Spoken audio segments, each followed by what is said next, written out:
এই ভিডিওতে আমি আপনাদের সাথে শেয়ার করব ডিজিটাল মার্কেটিং শিখতে গেলে যেই 4টা জিনিস আপনার অবশ্যই জানা উচিত।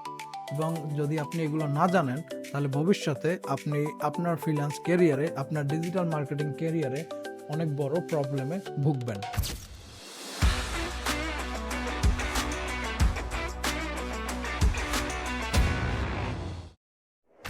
বাংলাদেশে ডিজিটাল মার্কেটিং শেখার নামে যা হচ্ছে তা নিয়ে আমি আসলে খুবই বিরক্ত। কোর্সের নাম হচ্ছে ডিজিটাল মার্কেটিং, কিন্তু শেখানো হয় শুধু ফেসবুক মার্কেটিং, তাও আবার 2018-19 সালের স্ট্র্যাটেজি ইউজ করে। আমি রাকিবুল হাসান রিয়াদ, আমি আপওয়ার্কের একজন টপ রেটেড প্লাস ফ্রিল্যান্সার। আমি আমার ক্যারিয়ারটা অ্যাজ এ গ্রাফিক ডিজাইনার শুরু করলেও আমি বর্তমানে ডিজিটাল মার্কেটার হিসেবে মার্কেটে সার্ভিস দিচ্ছি। আমার এই ক্যারিয়ারে আমি যেমন নিজে কিছু ভুল করেছি, তেমনি আমি দেখেছি আরো শত শত মানুষকে এই একই ভুল করতে। বেশিরভাগ কোর্সে আপনাকে শেখাবে এই বাটনে ক্লিক করলে অ্যাড রান হবে, এই সফটওয়্যার দিয়ে ইমেল মার্কেটিং করা যাবে, এইভাবে আপনি ক্যাপশন লিখে আপলোড দিতে পারবেন। কিন্তু কেউই শেখায় না যে কখন ফেসবুক অ্যাডস ব্যবহার করা উচিত এবং কখন ব্যবহার করা উচিত না, কোন অডিয়েন্সকে কিভাবে টার্গেট করা উচিত, কোন অডিয়েন্সের জন্য ফেসবুক অ্যাডস দরকার, কোন অডিয়েন্সের জন্য অন্য কোনো ধরনের মার্কেটিং মেথড বা চ্যানেল ইউজ করা দরকার। একটা কমন উদাহরণ আমি যেটা দেই, যে ধরেন আপনি গাড়ি চালাবেন, এবার আপনি জানেন এই বাটনে ক্লিক করলে হর্ন দেয়, এই বাটনে চাপ দিলে হচ্ছে যে গাড়ির ওয়াইপার দৌড়াদৌড়ি করে, এইখানে এক্সিলারেটর, এখানে প্যাডেলে চাপ দিলে হচ্ছে যে গাড়ি সামনের দিকে যায়, এই ব্রেকে চাপ দিলে হচ্ছে গাড়ি ব্রেক করে। তো আপনি সবকিছুই জানেন যে গাড়ির কোন বাটনে ক্লিক করলে কি হয়, কিন্তু আপনি আসলে রাস্তায় নামেন নাই কখনো গাড়ি নিয়ে।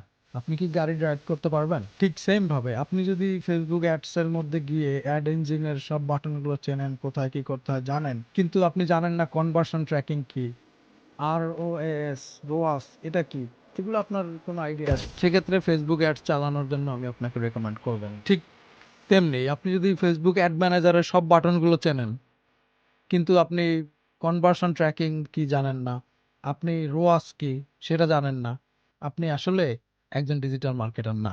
রিয়েল প্রজেক্টের এক্সপেরিয়েন্স শূন্যের কোঠায়। মেন্টরের কথা বলতেছি না, যাদেরকে শেখানো হয় তাদের কথা বলতেছি।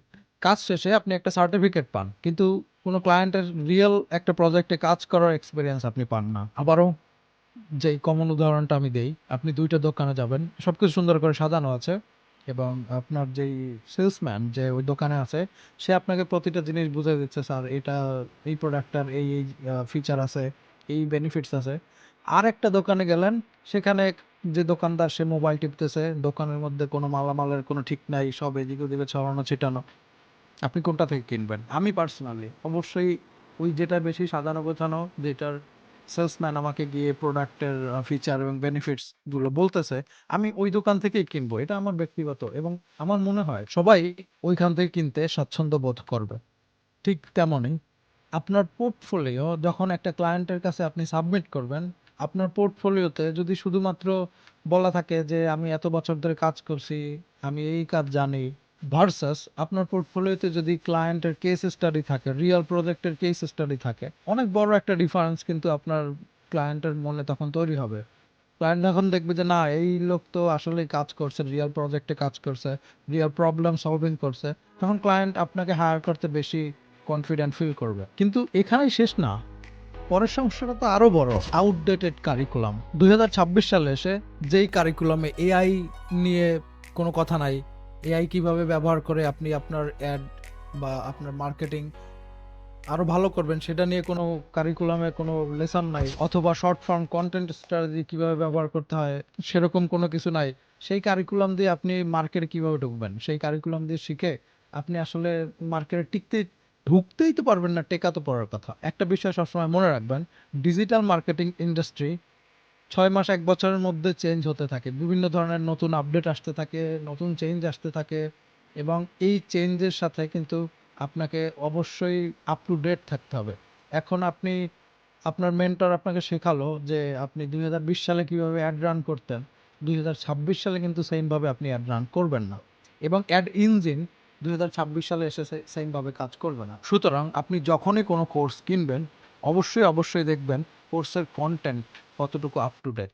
এই 3টা বিষয় মাথায় রেখে আপনি আপনার কোর্স সিলেক্ট করবেন। এবার আসে ডিজিটাল মার্কেটিং আসলে কি এবং ডিজিটাল মার্কেটিং কি না। প্রথমেই বলি, ডিজিটাল মার্কেটিং বলতে আমরা যেটাকে বুঝি কিন্তু আসলে সেটা ডিজিটাল মার্কেটিং না, এরকম কয়েকটা ব্যাপার আমি আপনার সাথে শেয়ার করি। শুধু ফেসবুকে পোস্ট দেওয়া ডিজিটাল মার্কেটিং না, শুধু ফেসবুকে অ্যাড চালানো ডিজিটাল মার্কেটিং না, শুধু ভিডিও বানিয়ে আপলোড দেওয়াই ডিজিটাল মার্কেটিং না, অথবা শুধু এসইও করাটাই ডিজিটাল মার্কেটিং না। অনেকেই মনে করেন আমি ফেসবুক মার্কেটিং জানি সুতরাং আমি একজন ডিজিটাল মার্কেটার। বিষয়টা এরকম কখনোই না। আমি আপনাকে বলছি ডিজিটাল মার্কেটিং আসলে কি। ডিজিটাল মার্কেটিং হচ্ছে একটা ইকোসিস্টেম, এটা অনেকগুলো চ্যানেলের কম্বিনেশন। যেমন সার্চ ইঞ্জিন মার্কেটিং, এসইও এবং গুগল অ্যাডস। মানুষ যখন কিছু সার্চ করে তখন আপনার কন্টেন্ট বা প্রোডাক্ট যেন সামনে আসে। Social media marketing, Facebook, Instagram, LinkedIn, TikTok, যেইখানে আপনার অডিয়েন্স আছে সেইখানে মার্কেটিং করা। Content marketing, blog, video podcast, audio podcast, এই ধরনের ভ্যালু দিয়ে অডিয়েন্স তৈরি করা। ইমেল মার্কেটিং, ইমেইলের মাধ্যমে অডিয়েন্সের সাথে সরাসরি যোগাযোগ করা। Paid advertising, Google ads, Facebook ads, TikTok ads এবং রিসেন্টলি আসতেছে এআই অ্যাডস, অর্থাৎ চ্যাট জিপিটির মধ্যেও আপনি অ্যাডস রান করতে পারবেন। অ্যানালিটিক্স অ্যান্ড ডেটা, কোনটা কাজ করছে এবং কোনটা করছে না সেটা ডেটা দেখে বোঝা, এটাও ডিজিটাল মার্কেটিং এর একটা পার্ট এবং এটা অবশ্যই খুবই গুরুত্বপূর্ণ একটা পার্ট। আপনি বলতে পারেন, ভাই এত কিছু শেখা লাগবে? আমি তো একটা দুইটা স্কিল শিখে একটু ফ্রিল্যান্সিং করে টাকা ইনকাম করতে চাচ্ছি।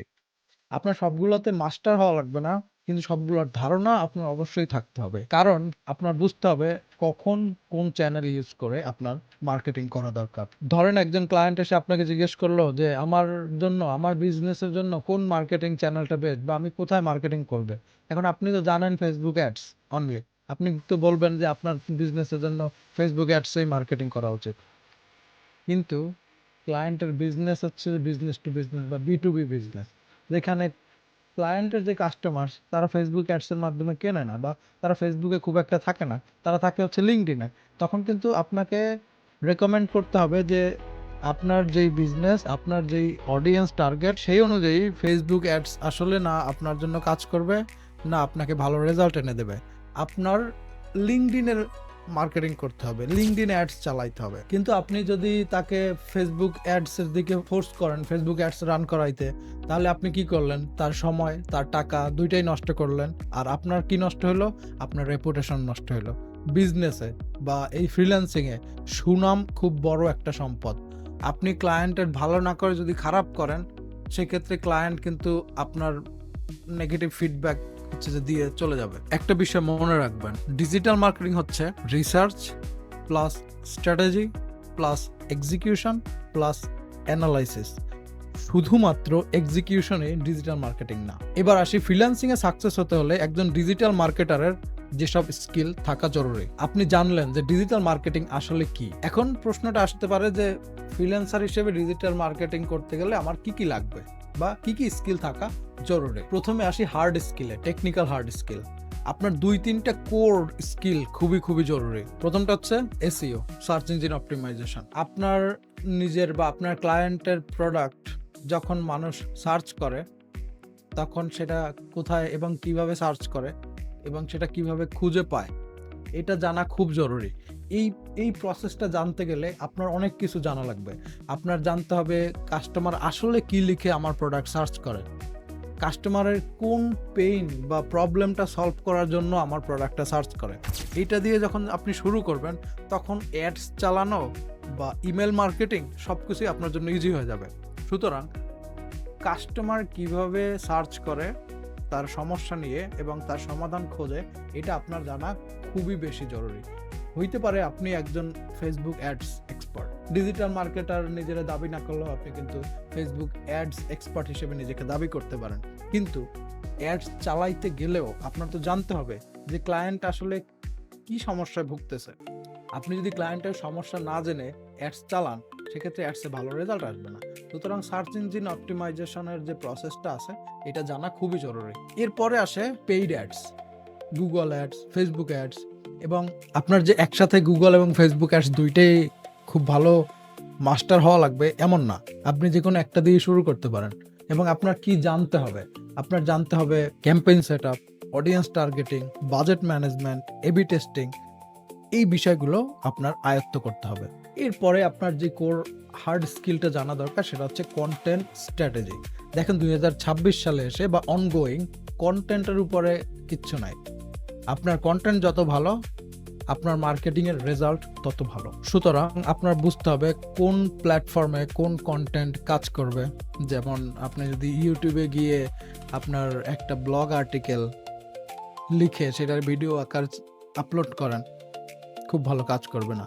আবার আপনি যদি আপনার ব্লগ সাইটে ভিডিও আপলোড করেন, ব্লগ না আপলোড করে, সেটাও খুব ভালো কাজ করবে না। সুতরাং আপনার বুঝতে হবে কোন প্ল্যাটফর্মে কোন কন্টেন্ট স্টাইলটা কাজ করে, কন্টেন্ট ক্যালেন্ডার কিভাবে বানাতে হয়, সেই অনুযায়ী কন্টেন্ট প্রোডাকশন কিভাবে করতে হয় এবং কন্টেন্টের রেজাল্ট ডাটা কিভাবে ট্র্যাক করতে হয়। এবং সর্বশেষ যেটার কথা আমি বলবো হার্ড স্কিল এবং ইম্পর্টেন্ট, সেটা হচ্ছে analytics. Google analytics, Facebook insight, data studio, এগুলো দেখে আপনার বুঝতে হবে যে আপনার কোন মার্কেটিং চ্যানেলে কিভাবে রেজাল্ট দিচ্ছে, আপনি কোন মার্কেটিং চ্যানেল থেকে বেশি টাকা খরচ করে কম রেজাল্ট পাচ্ছেন, কম টাকা খরচ করে বেশি রেজাল্ট পাচ্ছেন।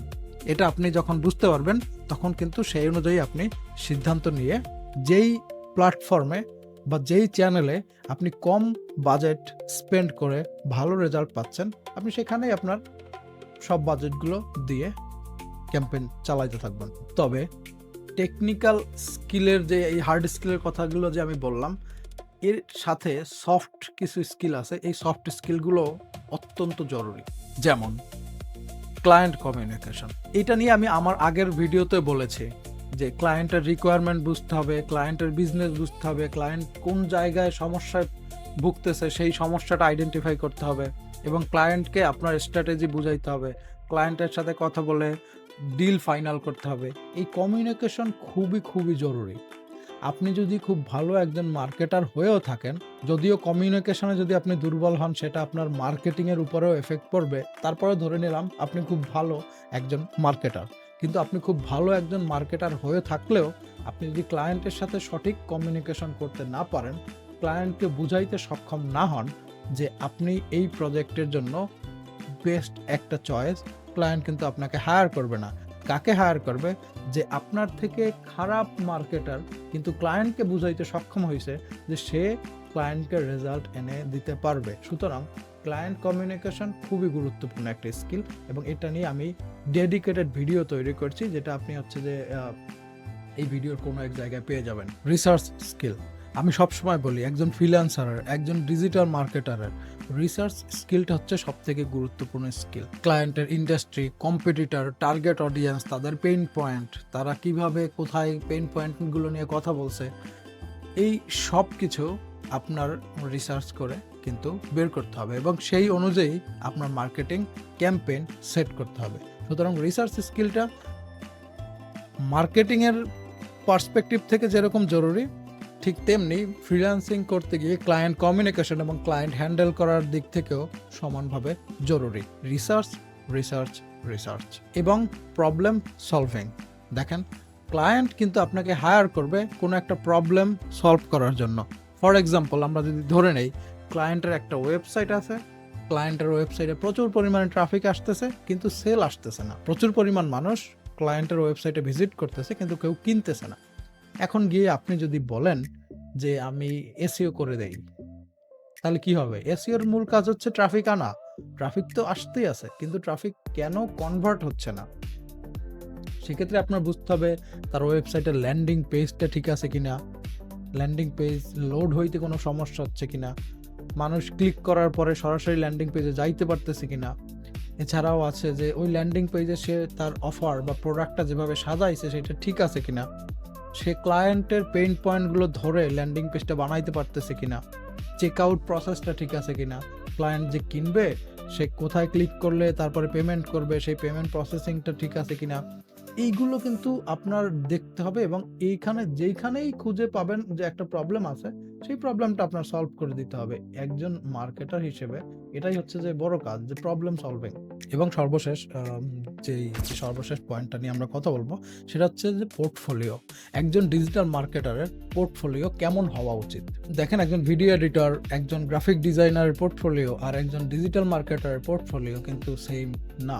একজন গ্রাফিক ডিজাইনার আকর্ষণীয় সুন্দর ডিজাইন পোর্টফোলিওতে আপলোড দিয়ে রাখলেই একজন ক্লায়েন্টকে সে সহজেই আকর্ষিত করতে পারে যে এই দেখো আমি এত সুন্দর ডিজাইন করি, তোমার ডিজাইন লাগলে আমার থেকে নাও। কিন্তু একজন ডিজিটাল মার্কেটারকে দেখাইতে হবে রেজাল্ট। সুতরাং আপনার পোর্টফোলিওতে কি কি থাকতে হবে, কি কি ভাবে আপনি রেজাল্ট দেখাইতে পারবেন? এক, কেস স্টাডি। আপনি যদি গিয়ে আপনার পোর্টফোলিওতে লিখে রাখেন আমি ফেসবুক অ্যাডস চালাই, শুধু এটাই বলে রাখেন বা 2-4টা স্ক্রিনশট দিয়ে রাখেন, তাহলে কিন্তু হবে না। আপনাকে বুঝাইতে হবে যে আপনি আসলে কি ধরনের রেজাল্ট আনেন। ফর এক্সাম্পল, আপনার যদি পোর্টফোলিওতে একটা কেস স্টাডি থাকে যে এই ক্লায়েন্ট আগে একটা সেল পাইতে 500 টাকা খরচ করত, আমি কাজ করার পরে এই ক্লায়েন্ট একটা সেল পাইতে মাত্র 150 টাকা খরচ করে। আমি এই যে একটা স্ট্র্যাটেজি, আমার এই স্ট্র্যাটেজি ইউজ করে আমি ক্লায়েন্টের এই যে সেল পাইতে যে খরচ সেটা কমাইছি। সুন্দর করে রেজাল্ট হিসেবে দেখাইতে পারেন, ক্লায়েন্ট কিন্তু ভাববে ওকে, আমিও চাই কম খরচে বেশি সেল আনতে। আপনি একটা স্ক্রিনশট দিয়ে রাখলেন অ্যাড ইঞ্জিনের বা অ্যাড যে ক্যাম্পেইন চালাইছেন সেটার, ক্লায়েন্ট তো এত ভালো বুঝবে না, ক্লায়েন্ট তো আপনার মতো এক্সপার্ট না, ক্লায়েন্ট তো 3 মাস 6 মাস 1 বছরের ডিজিটাল মার্কেটিং কোর্স করে নাই।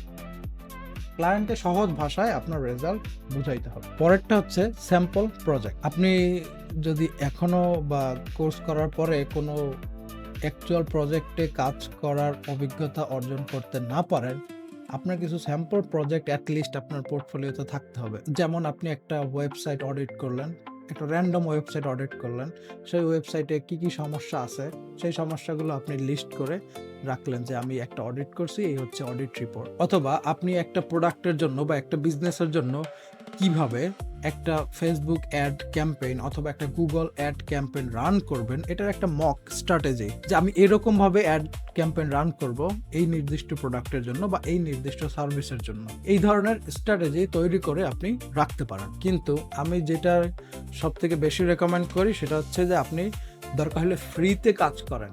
কোনো একটা বিজনেস স্ট্রাগল করতেছে মার্কেটিং নিয়ে, আপনি গিয়ে বলেন যে আমি তোমাকে এই সমস্যার সমাধান করে দিব, আমি একজন মার্কেটার হিসেবে তোমার এই ধরনের প্রবলেমগুলো সলভ করে দিব, আমার কোনো টাকা লাগবে না, কিন্তু আমি যদি ঠিকভাবে তোমাকে সলভ করে দেই তুমি আমাকে একটা টেস্টিমোনিয়াল দিবা যে আমি তোমার এই প্রবলেম সলভ করতে সক্ষম হয়েছি। এবং এভাবেই কিন্তু আপনার রিয়েল টেস্টিমোনিয়াল আপনার পোর্টফোলিওতে রাখতে পারেন, যেটা ক্লায়েন্ট দেখলে ভাববে যে হ্যাঁ আপনি আসলেই কাজ জানেন। মনে রাখবেন, পোর্টফোলিও কিন্তু একটা লিঙ্ক না যে আপনি শুধু সবাইকে পাঠাইলেন। পোর্টফোলিও হচ্ছে আপনার কাজের প্রমাণ যে আপনি আসলেই কাজ জানেন। আর হ্যাঁ, আরেকটা টিপস দেই, পোর্টফোলিও বানানোর জন্য আপনি ড্রিবল, বিহ্যান্স বা এই টাইপের আরও ফ্রি পোর্টফোলিও সাইট আছে, সেই সব জায়গায় বানাইতে পারেন।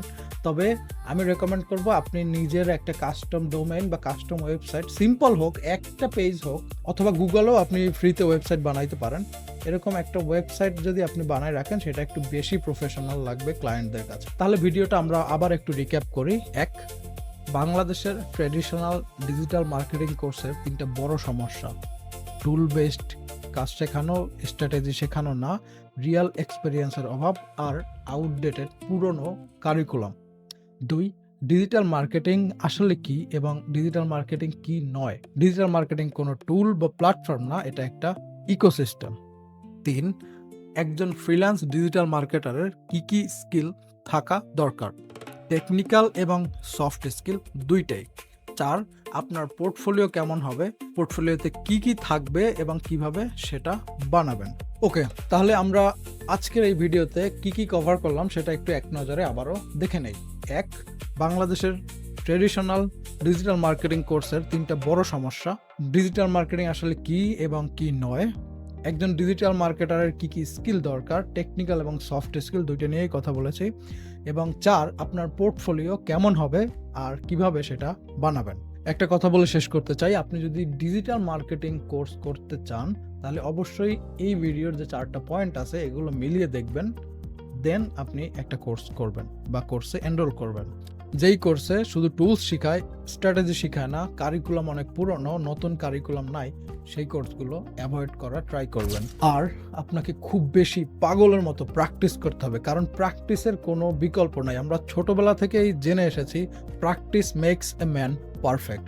সুতরাং আপনাকে প্রচুর প্রচুর প্রচুর প্র্যাকটিস করতে হবে। আর আপনার স্যাম্পল প্রজেক্ট অবশ্যই দরকার, নিজে নিজে স্যাম্পল প্রজেক্ট তৈরি করতে হবে এবং সুযোগ পেলে অন্যের একদমই দরকার হলে ফ্রিতে কাজ করে দিয়ে আপনার নিজের পোর্টফোলিও ভারী করতে হবে। কারণ আপনি এখন শুরুর দিকে যদি নিজের একটু টাকা পয়সা স্যাক্রিফাইস করেও নিজের পোর্টফোলিওটা ভারী করতে পারেন, লং রানে আপনি আপনার ক্যারিয়ারে ভালো কিছু করতে পারবেন। আবার বলি, আপনার ফ্রিল্যান্সিং ক্যারিয়ার শুরু হয় স্কিল ডেভেলপমেন্ট দিয়ে, এবং সেটা যদি আপনি সঠিকভাবে সেই স্কিলটা বাছাই করতে পারেন এবং আপনি কোন জায়গা থেকে শিখবেন সেটা সঠিকভাবে বাছাই করতে না পারেন, তাহলে কিন্তু আপনার জন্য বিষয়টা একটা সমস্যা হয়ে দাঁড়াবে। আর আপনি যদি সঠিক কোর্স নির্বাচন করতে পারেন, তাহলে আপনার ক্যারিয়ার অনেক বেশি ভালো যাবে। ধন্যবাদ। ভিডিওটি ভালো লাগলে আপনার ফ্রেন্ডদের সাথে শেয়ার করবেন, লাইক, কমেন্ট এবং সাবস্ক্রাইব করতে ভুলবেন না। রাকিবুল হাসান রিয়াদ, দেখা হচ্ছে পরের ভিডিওতে। ততদিন